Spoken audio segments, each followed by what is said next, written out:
Hello students, friends, and fans of higher orbits. My name is Kelby and I'm your expert for today's hashtag Ask an Expert. You may be wondering, what qualifies me as an expert? Well, I've worked in the space industry for almost 6 years now, specializing in multi-layer insulation, or MLI. My company, Aerothreads, designs, fabricates, and installs multi-layer insulation. You may be asking yourself, why does spacecraft need insulation? Well, just like you may be enjoying a sunny afternoon like I am here in Maryland, we can feel the heat from the sun even though it's millions of miles away. And you may be wondering, so does spacecraft see heat in space too? Of course. You may know that the space background is a cool 4 Kelvin. This is really cold. So sometimes spacecraft, especially deep spacecraft, need a jacket to keep themselves warm, just like you may in the winter.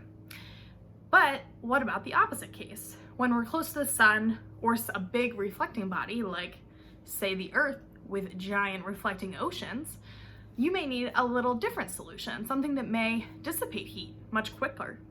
You can think of this as like when you wear a black shirt versus a white shirt on a hot, sunny summer day.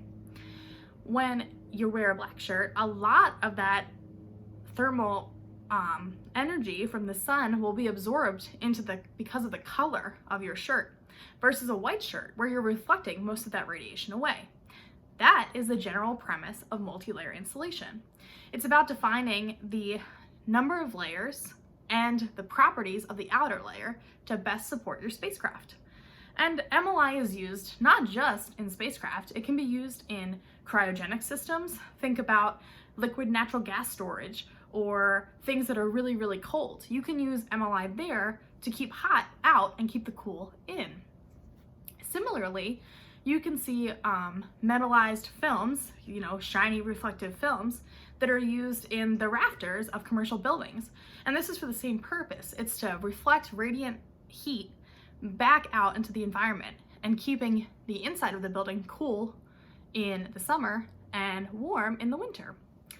And that's a little bit about multi-layer insulation. And that's what I do all day. I actually work in technical sales, so no, I'm not selling used cars, but I'm actually talking to potential customers about how their systems may need MLI.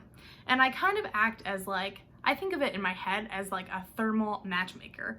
So when someone comes to me and says, hey, I think I need multi-layer insulation, I say, okay, great. Have you thought about this? Have you thought about that? What about your number of layers? Have you thought about your outer layer? And I help them define what outer layers they may need and some of the other requirements that they may need to make the perfect multi-layer insulation blanket. Then, once the contract is awarded, I hand it off to my team that physically makes the MLI.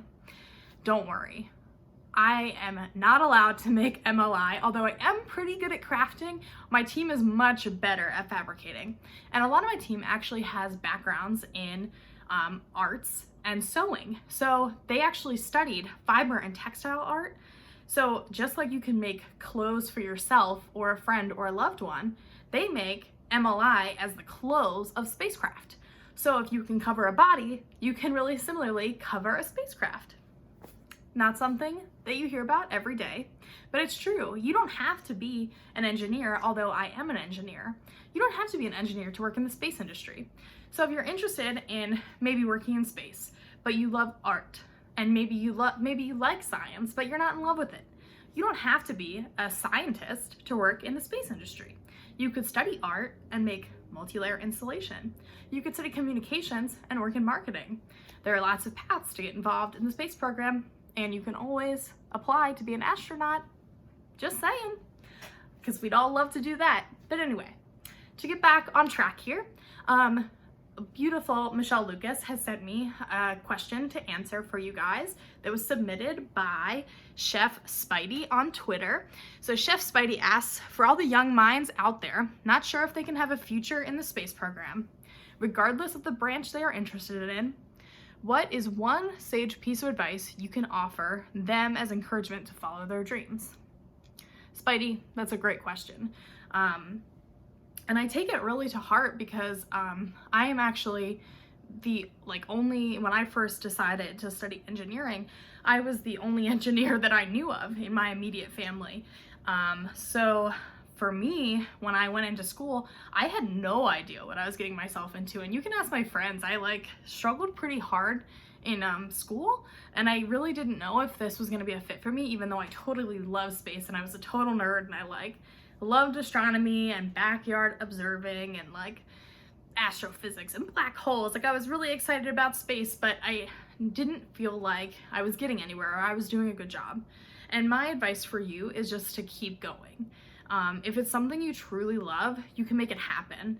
And I think that maybe, as a society, we tend to be really afraid of failure, but some of the most important lessons I learned in my life were actually because I failed. Things like, messing up a homework assignment.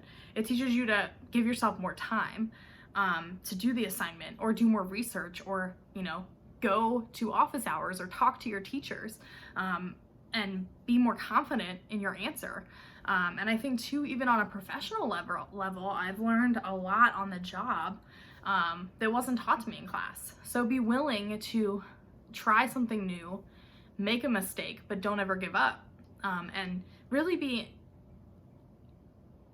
kind of inward thinking, because, it's a lot of times I feel like we're go, go, go, go, go, and we don't always stop and consider what might have happened in the past or some of the lessons we've learned. And it's kind of nice because we've been given this time, although unfortunate that people are getting sick.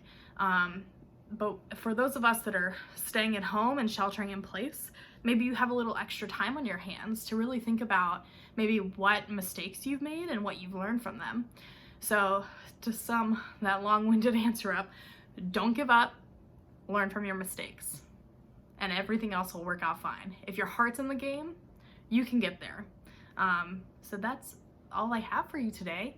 I want to give a quick thanks to Michelle for reaching out to me to do this, and a special thank you to my loving family, and I wish you all a successful, healthy next few weeks. I know it's really hard, but we're all gonna get through it together, and maybe we'll come out stronger in the end, and maybe a little bit more into space. Ad Astra, y'all. I'll talk to you later.